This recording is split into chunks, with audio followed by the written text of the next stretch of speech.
We're here. It's so exciting. We're here to talk about Hallmark Plus. It's very exciting. They're getting fully into the streaming game. Hallmark Plus, very interesting rollout. We're going to talk all about it. We're going to talk both about the stuff that they released and the stuff that they screened, because I watched pretty much all of it either way. And we'll just talk about the whole thing. It's gonna be really fun. Yeah. And I'm critic Rachel and Sari Cohen is here. Yay! Thank you for having me. This is an exciting day. Yeah. It's here. Finally. It really is.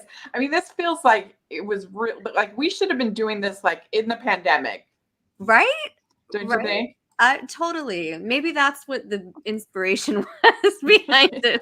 Like the world needs this for sure. Yeah, it feels like we're about 4 years too late in starting the streaming service, but hey, better late than never. Yeah, even Hallmark Plus, that feels very 4 years ago. Totally.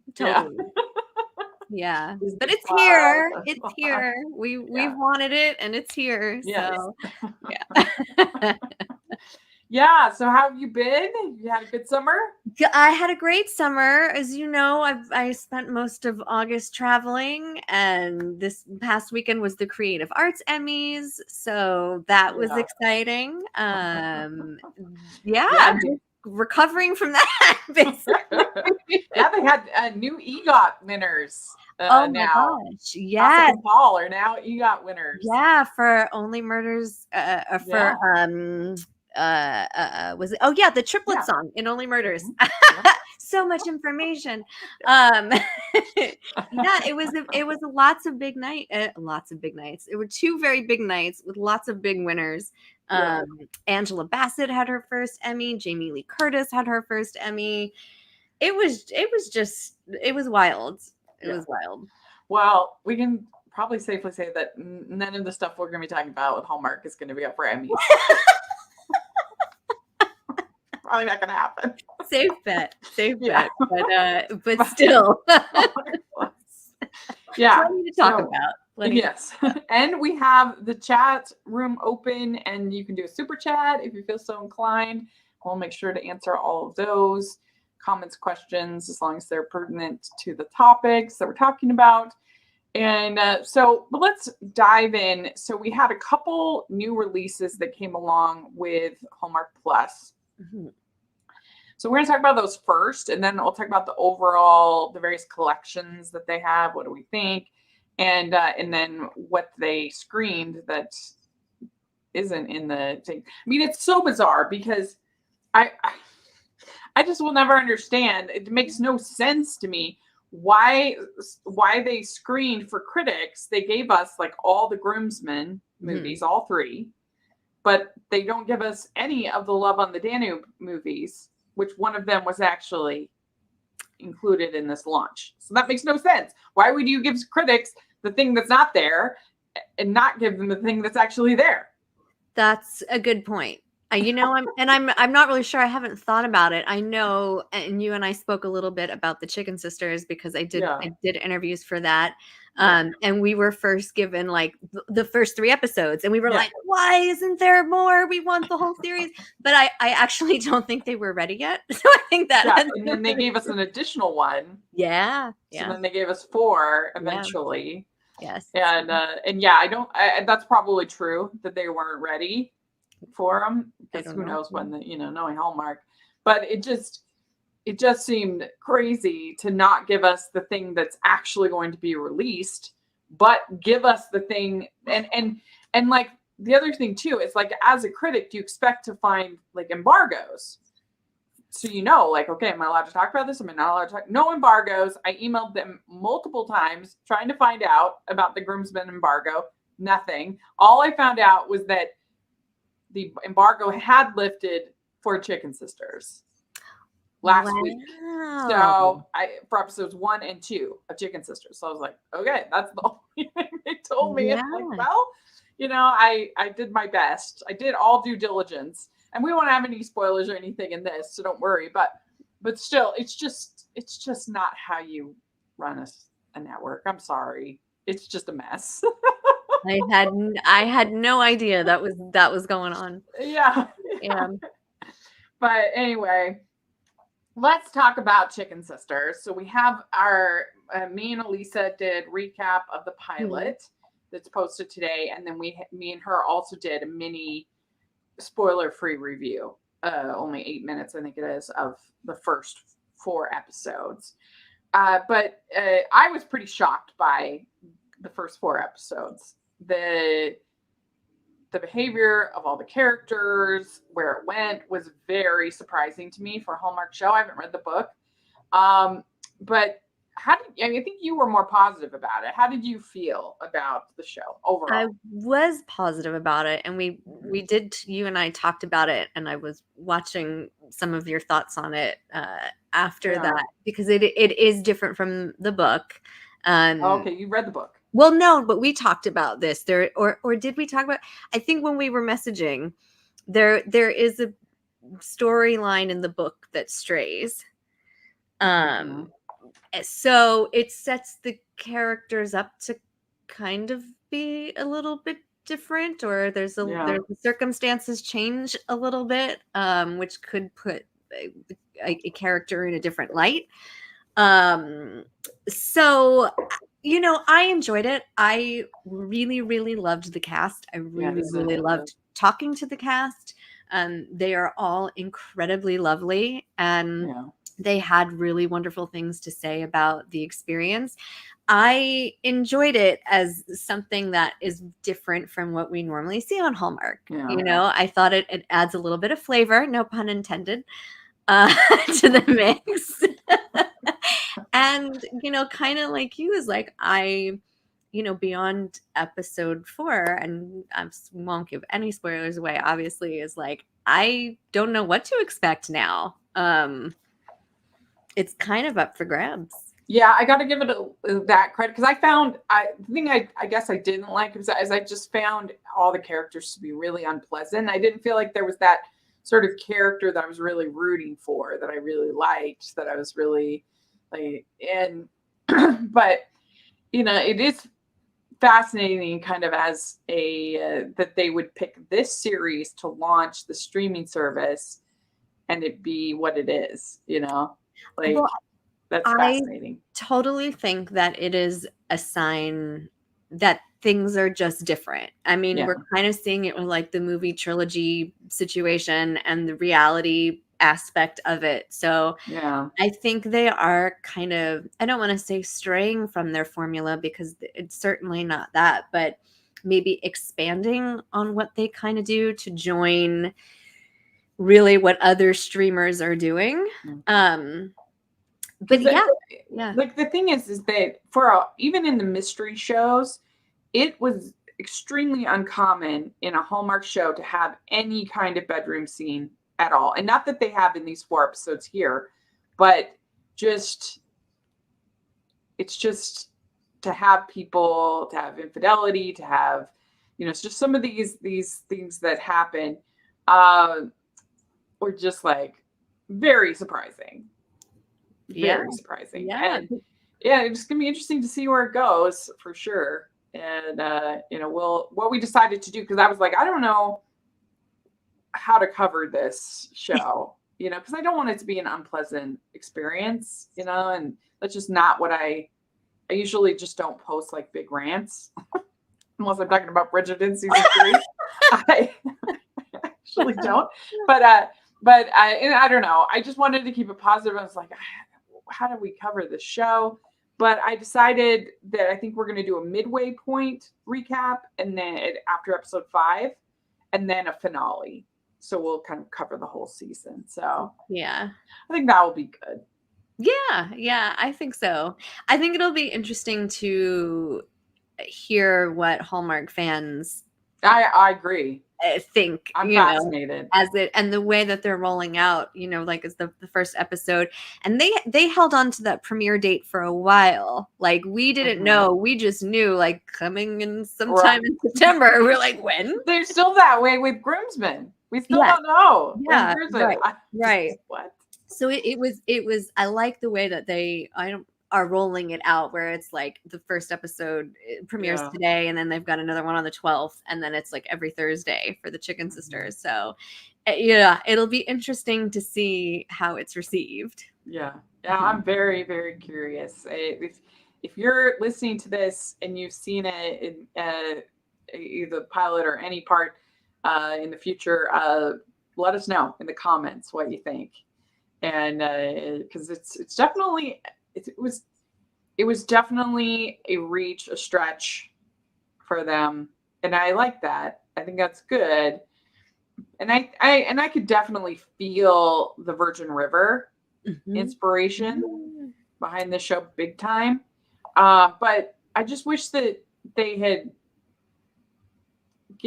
made Amanda just like, I don't know, maybe just a tiny bit more likable or just something like that it helped a little bit, but we'll see where it goes. Like she's definitely the lead protagonist of the story. And I did interview Skylar Fisk, and she was totally delightful and a lot of fun. And I'm going to interview James Cott, who plays her husband, tomorrow. And so we'll have that on Thursday. We'll have a combined interview. And so that will be really fun. But yeah, it's interesting. Let's see here. I thought the first few minutes were a bit slow, but I'm curious to see where the storyline goes. So our friend Dara, dear Hallmark. Yeah. It's gonna be interesting. Yeah, I actually didn't disagree with that. I feel like it did take a minute to kind of be like, wait, what am I watching? What's going on? They have to kind of set up the exposition at the beginning. Yeah. To explain the rivalry and everything. Yeah. That they're doing. So they did have some. I really liked the line that Wendy Malick's character has, where she says that if I wanted to be fancy, I'd start eating Caesar salad. That made me laugh. She's great as Gus. Like I just love her. I kind of like my feeling, and I haven't seen the rest, obviously, so I don't know. But like my feeling is, I feel like we're gonna walk away really liking all these characters. I really do. I have a feeling things are gonna turn around.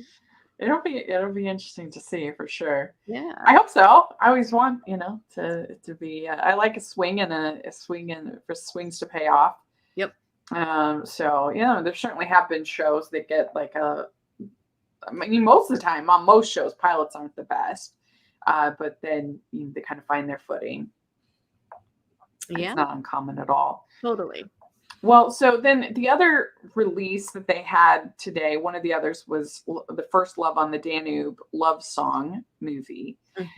And this one, it stars Wes Brown and Nazneen Contractor.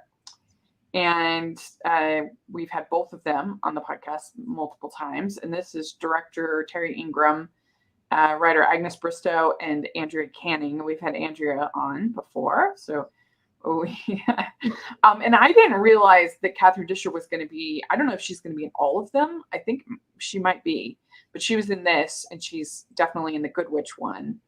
So I get the impression that she's in all three, which yay, because I love Catherine Disher. She hasn't done anything. I don't think she's hardly done much aside from voice work since Good Witch ended. But when Good Witch was on the show, I think we had her on the podcast, 7 times. So love her. She's a favorite, and she's really fun here. She always elevates anything she's in, which is really good. I think that this movie, you didn't get a chance to see it, right? I did not, but I'm excited with the rollout because there's 3 films in the trilogy, and it's going to air over 3 weeks. So I feel like it kind of brings back the same excitement that we had in like what network television was, where you I'm excited to see what is rolled out with this. Yeah. I think it would be fun to just get all 3 at once, but I'm greedy. but yeah, there's something kind of, there's a water cooler element to getting one. Yes. I can see that. Totally. the summary, it makes it sound a little more zany and wacky than it is. It says a daughter traveling with her widowed mother and a son traveling with his widowed father meet on a cruise and decide that their musical parents would make the perfect couple, try to engineer a romance only to end up falling in love themselves. Like, the matchmaking part of it is barely there. They're having a conversation at the beginning of the movie, and they're like, "Oh, your dad likes music, so my mom loves music," and they get along well. It's not like some kind of like scheme of like, it's not like a Emma or 12th Night or this kind of a situation. So don't buy this summary, but I did overall enjoy this movie. I thought that the dialogue between Nazneen and Wes was pretty good and pretty authentic, and the actors definitely elevated it. I do think that it feels like it was probably written for younger talent in mind. Mm-hmm. I mean, it's just a little bit hard since I'm 43. It's a little hard for me to buy any 40-year-old woman looking across the table at Wes Brown and saying, I just need to find myself. I'm sorry, I'm not in a place to date you right now. I mean, come on. But listen, what are you gonna be like? You're gonna be like 70 and like, okay, I'm finally ready to date. Like, come on. But is it? I mean, they know. Listen, Hallmark knows their demographic, and I feel like that is kind of the beauty of it. Is like all of us in our 40s can happily look at something like this and be like, yeah, all right. I guess what I prefer, like, I want them to do movies with women actors in their 40s, but I would rather the writing be about a woman in her 40s, that I can connect with. Like, there was one called Love of Course a while back about a woman who's dropping off her daughter at college, and she ends up meeting this hot professor, and she's having all these changes in her life, and like that's something I could connect with, not like pretending almost like you never had a job and you're still finding yourself and traipsing across Europe. Like that, come on. And there was another one called that Terry Hatcher was in called Midlove Crisis, where her daughter's getting engaged and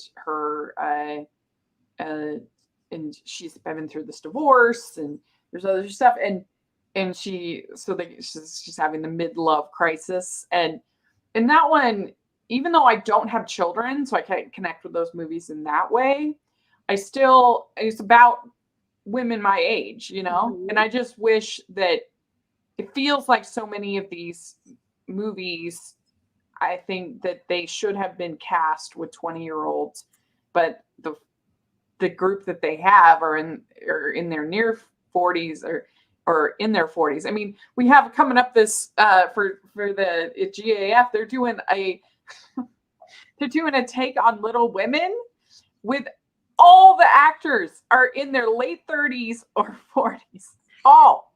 And I'm like, what is this? Middle-aged women? It's not little women. There's no little. Not so little women. There's no littleness. Poor women. Yeah. There's no littleness about this. I mean, come on.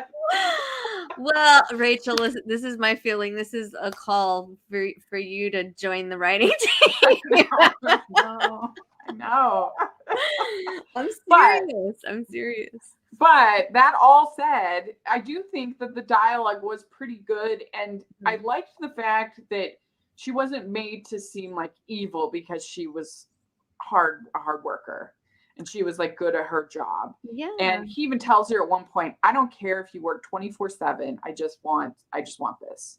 And I was like, that's really refreshing. See? Particularly for a woman that's working hard, usually is kind of villainized for that behavior of you're the ice queen of business, you're the, kind of a thing. And so I liked that. I also liked, there was a whole plot. Both of the parents looked way too young. They looked at the same age, which was ridiculous. But nevertheless, there was the whole plot line with her mom that she's always been in the ensemble. She's like a Broadway singer. She's always been in the ensemble. She feels like she can only do the ensemble. But there's this like Broadway revival happening on the boat. And she's kind of thrust into the spotlight to have to do the solo. And that her thing dealing with that anxiety and those insecurities, that I connected with and I liked quite a bit and thought was well done. Because if you are always told that you're an ensemble, you're not good enough. Yeah. Certainly by the time, like we assume her mom is like, in her 60s, whatever, that you'd believe it. I think this is part of Hallmark's move to kind of like tread into the contemporary waters. Like there are these topics and these things that are relatable that are not as traditional as we would like normally see. Yeah. And I feel like the Hallmark Plus is like this is their double down on that. It's here you go, welcome to the 21st century. So overall, I would give this one like a 3.5 out of 5 crowns. So it was a decent start to the Love on the Danube. Yeah, I would say. I really want to see this one. I haven't, I haven't gotten into it, but you'll have to let me know what you think. Yeah. Okay, so then there was also the Jane Mysteries, A Deadly Prescription. And I really have no idea why they made 2 more of these, because the first one was not very good. It was not for me. And like you can go kind of 2 ways with these cozy mysteries. You can either take them like really seriously and be like gritty and all like, oh, we're diving into this crime, and or you can be like super campy and be like, oh, it's a silly person with a gun, it's just like ridiculous. And I lean towards I want camp. Team camp. Right. Yeah. And this one, for most of it, was definitely team gritty, trying to be all like, oh yeah, and like they had the murderer, won't tell you, but like is a true psychopath. And usually they don't go psychopath on these cozy mysteries. Usually it's like a wounded girlfriend or or somebody trying to get life insurance or something like that, as opposed to like someone who's just like, whoa. No motivation, like crazy. But anyway, there was a woman that was playing an actress, and I was saying she understood the assignment. She ends up at a certain point, she ends up on a date with the murderer, this woman, and she has like a great line where she says, I earned a Golden Globe in 1987, and that was nothing of a performance compared to what I just gave. Oh! I was like, yes, you understood the assignment. And she's like, I can't believe I agreed to go on a date with you. It's still not the worst date I've ever been on. Wow. Okay, and I love a good mystery, and I'm really looking forward to seeing Jodie Sweetin in this role. Like I haven't seen anything yet, but like looking forward to it. And again, it's so interesting that you said they are going like opposite of camp, because I think that just hammers it home even more of like they really are testing the waters, just kind of stepping up their game. That's wild. Okay. There have been some of the franchises that have tried to be a little more gritty, but yeah, it was definitely interesting that this was the first mystery that they have on the streaming service. But I can't say I recommend it, but there were moments that were fun. Funny because even though you're not recommending it, you totally sold it to me. Now I wanted to see it before for like the reasons I just said, but now I'm like, for my own curiosity, I have to see this. The first one and the second one. Yes. So then as far as the ones they screened for us that were not released, they did screen the Groomsman trilogy, And so I had a chance to watch them all three. Mhm. And the first one is the BJ one. And then the second one is Jonathan's. And then the third one is Tyler's, which I think was smart to save because he's got the most fans of those three. Mhm. Save his till the third one. And they are all three in all three. So Yeah. it's like a cinematic universe happening here. And I would say that these were very successful. I liked all three a lot. I thought they were all really fun. The first one is kind of a love at first sight Mhm. story. The second one is definitely friends to lovers, Jonathan's. And then the third one is it's kind of a travel movie. It's kind of enemies to lovers a little bit. But forced proximity a little bit. So those are kind of the tropes. There's a cute little narrating device that has like a fun payoff between all three.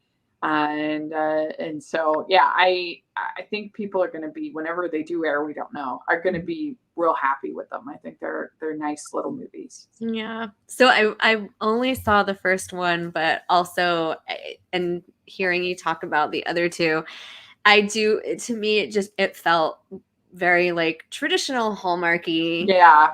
In a way that like this is what I think fans are really going to love this trilogy. Yeah. Super cool how they did it. Again, like I love the trilogy idea. I love the way that they flipped the rom-com on its head. Like now we're seeing it from a male point of view, which in itself is again like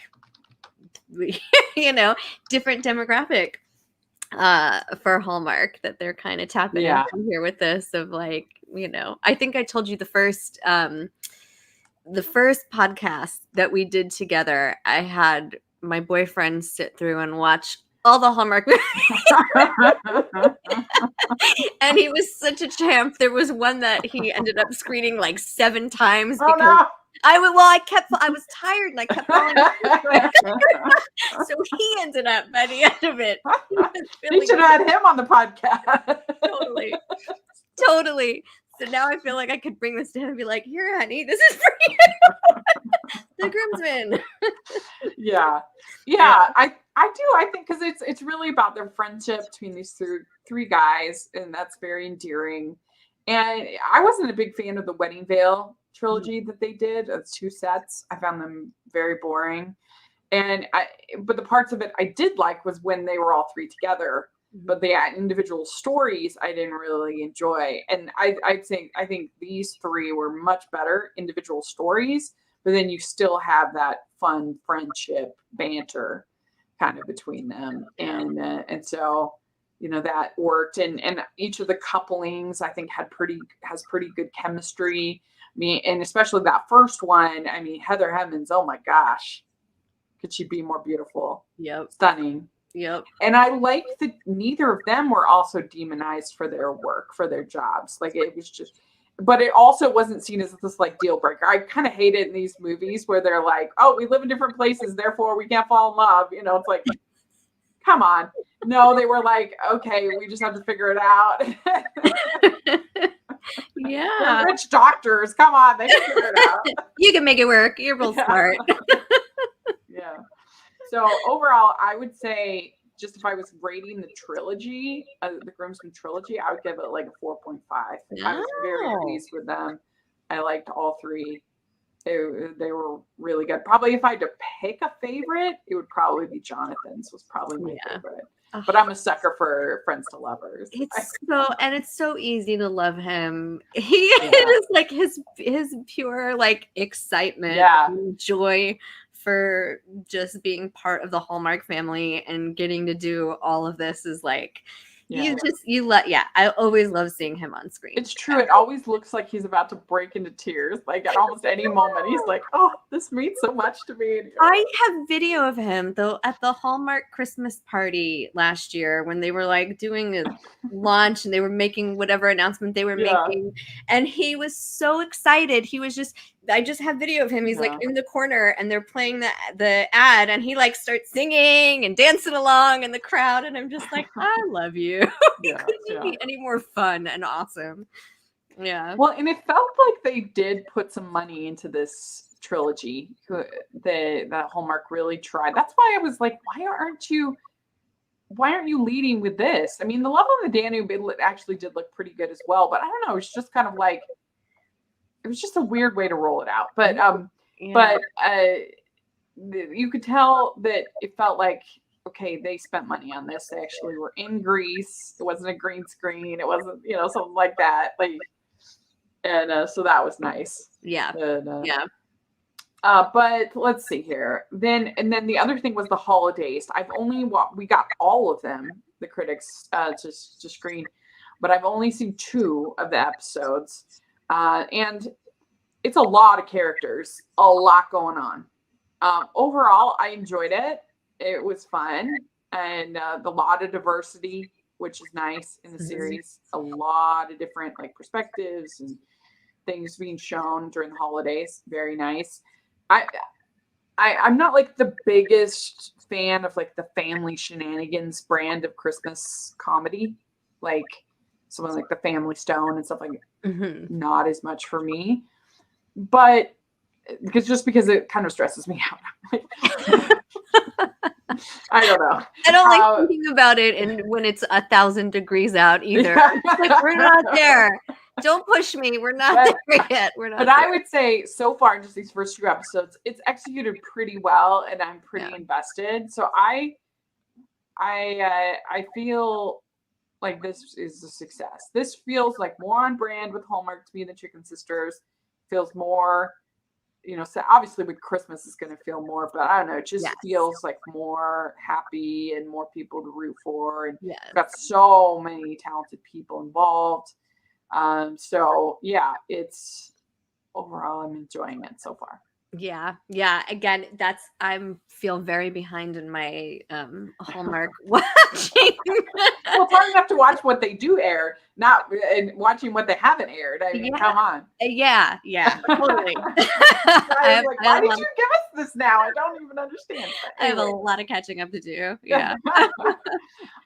They also had, with the launch, I forgot to mention this, so they had these celebrations with Lacey Chabert. This was the only of the reality shows that they had announced that they have with the launch. Did you get a chance to watch any of these? Yes, I watched a little bit of it. It's so interesting to see Hallmark do reality. I'm like, okay, this is how they do reality. And it makes sense because it is on brand for Hallmark and what you would get from a traditional Hallmark movie. But it's not. It's reality TV, and it's Lacey Chabert, and it still leaves you with that same warm feeling though. So I just watched the first episode, and it's very nice. It's very sweet. It's kind of like a String Makeover home edition, except for they just throw a party. But it was very sweet. They're profiling this teacher who has this kindness club, and all her former students and current students and fellow teachers, and stuff like that. And then they end up giving a donation to her club and to the students and everything, and that was all very, very sweet. And so, I mean, I don't know what anyone else could ask for. This is exactly the show they promised. They delivered. It was very endearing. Yeah. So, yeah, I agree. It's a very happy, feel good show. Yeah. Yeah. The other thing that they started with this Hallmark Plus is there's now rewards with Hallmark.com and integration, which is interesting because they've always kept kind of the media side of things real separate from the cards and the side of things, which hasn't always been the case. Back in the day when they were just doing Hall of Fames, they were very connected. And so you'd see during the Hall of Fame broadcast, like on CBS or even on Hallmark Channel, once it became a thing, you'd have all these ads for Hallmark cards, and they were always known for being these super tearjerker ads of going to be crying at the end of the night. And so it used to be this kind of combination between the cards and the media, but then for a long time it was like really separate.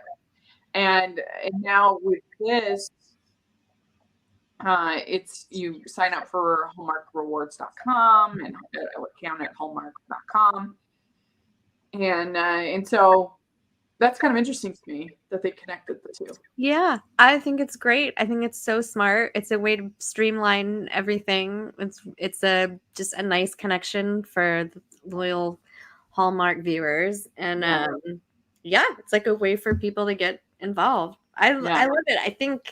I think they did a really good job with Hallmark Plus. I think it offers something new and exciting, and it feels different than other streamers, which you don't normally get. I feel like a new streamer pops up and you're like, oh, okay, this is the same thing. Or the two of them marry and you're like, okay, this is the same thing. It just offers different shows. But I still question if we need this with what they have over at Peacock, because they have a whole Hallmark platform over there.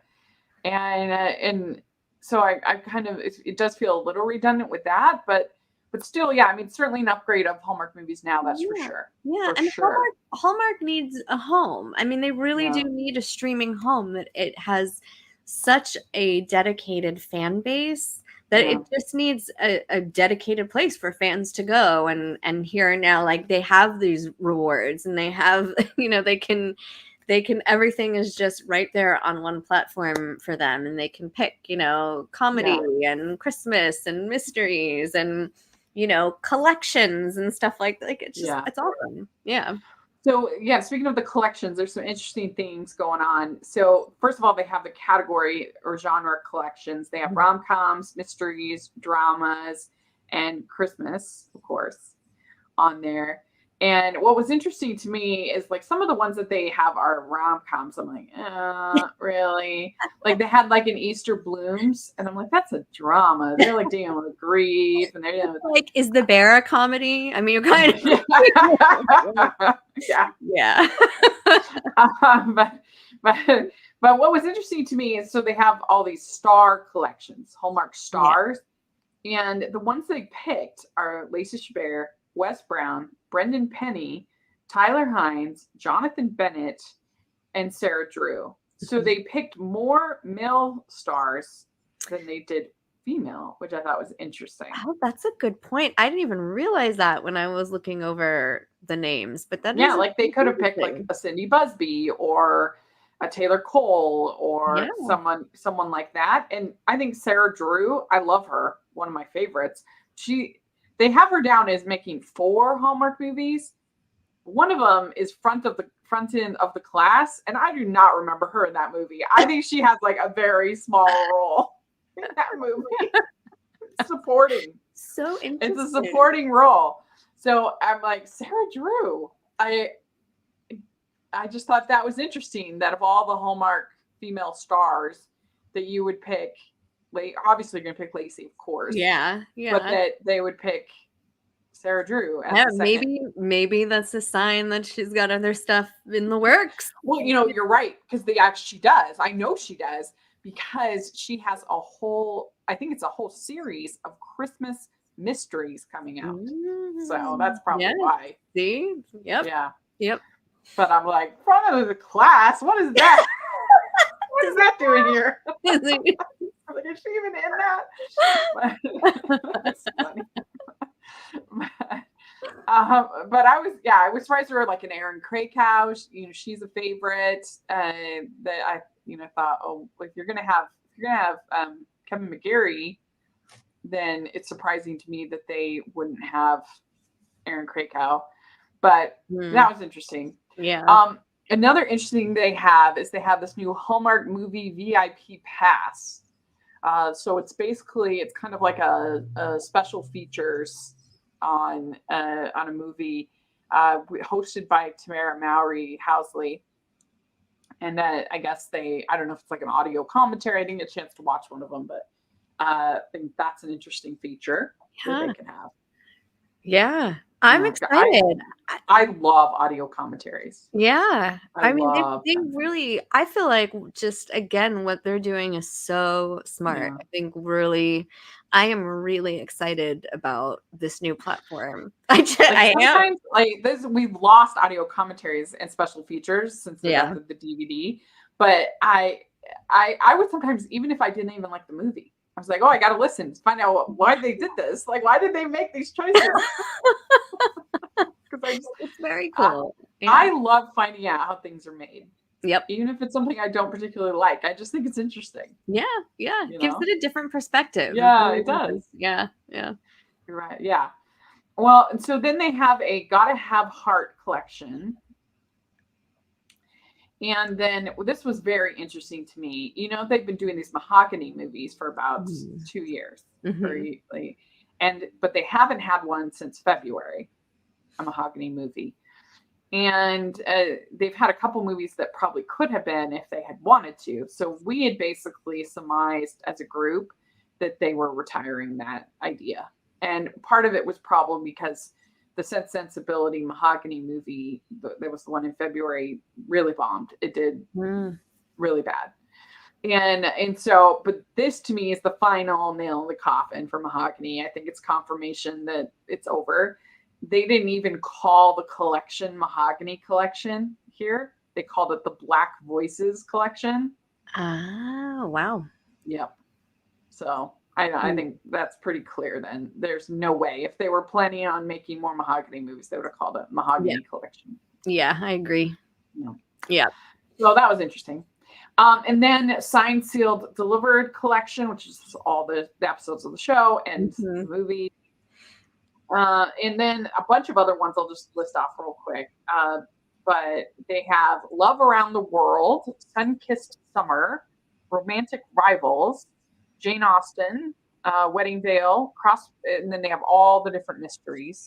And there was some they had the flower shop ones. I was like, I didn't even know there were three of those. There were three. See, Random. this is like the perfect, I'm telling you, it's like the perfect place for people to get lost in Hallmark. You're like discovering, even the most dedicated fans are going to discover something new. That's true. Yeah. They have a royal movie collection, which is fun. Valentine's Mhm. Day, and Daro and Daro, Three Wise Men. So all the different actors in that. Then they had a fan favorites, which was a little dubious. I was like, are these really fan favorites? I mean, Subjective. yeah, Yeah. but it was fun. And then they have a Christmas classics, which Mm. again is probably stretching the word classic, but they had some fun ones. Out of those, so you got Love Around the World, Sun-Kissed Summer, Romantic Rivals, Jane Austen. Which one would be the most interesting to you? I don't know. That's hard. I feel like I just am gonna have to get lost in it, is just what I feel like, is like I'm gonna have to do a good binge watch and then and figure it out. Because you do have so many options at your fingertips. And it really does depend on what genre you're in the mood for, and the way that they've categorized it. It makes it easy and exciting, and to go off of the fan favorite. Like, it is subjective. It's going to depend on what mood you're in, and really what you want to digest. Yeah. I mean, in general, do you have a romantic trope that you like better than others, like enemies to lovers or fake fiance or friends to lovers or You something know, like that? it changes. I think when I was younger, I liked the friends to lovers. Uh-huh. And now, for whatever reason, and especially in Hallmark, I've enjoyed their enemies to lovers. Yeah. Those are the movies that I tend to enjoy most for whatever reason. Yeah, yeah. I Yeah. think that enemies to lovers probably has the biggest pass fail. It's really easy to do it wrong Yeah. for me, Yeah. but then when it's done right, I love it. Yeah. It's hard to nail, but I do love it. So I'm just looking at these fan favorites. We have Haul Out the Holly, Nine Lives of Christmas, Three Wise Men, Crown for Christmas, all definitely.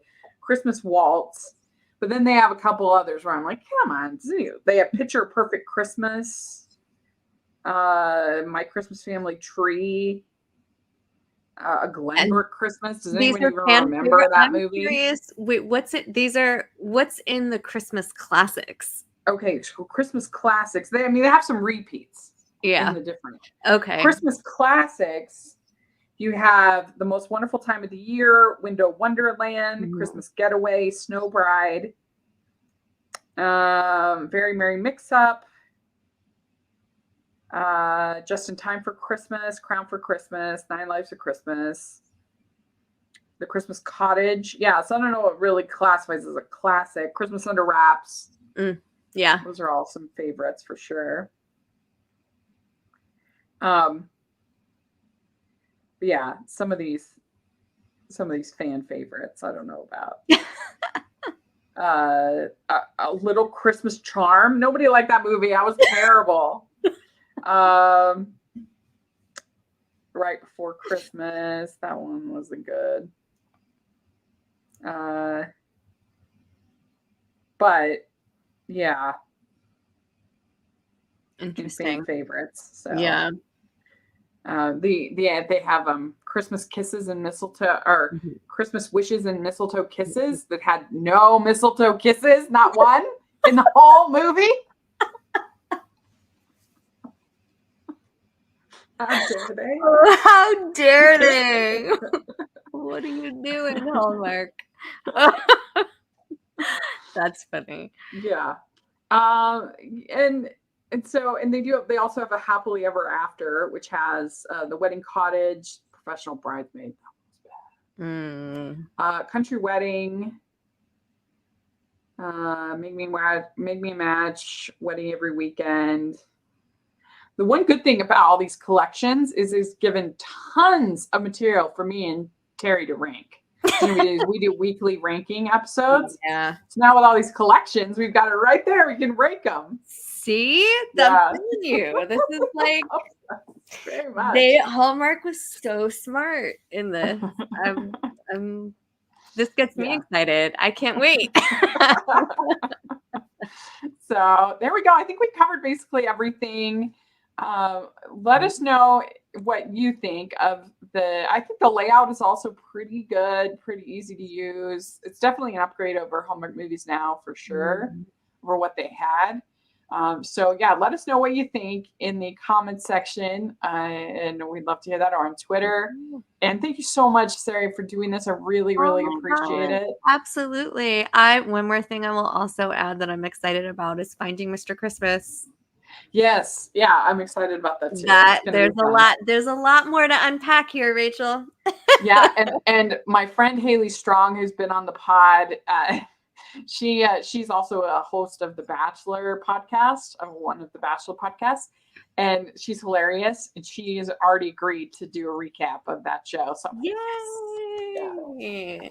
I'm excited. Awesome. So that's gonna be a lot of fun, and especially having Jonathan and Melissa Peterman. Yeah. Jonathan Bennett and Melissa Peterman doing the hosting. That'll be hilarious. There is really so much to look forward to with this new platform. So, and I'm really hoping that with that Finding Mr. Christmas, it would be, it just would make sense that when they announce the winner, then the next day or even that night is that guy's movie.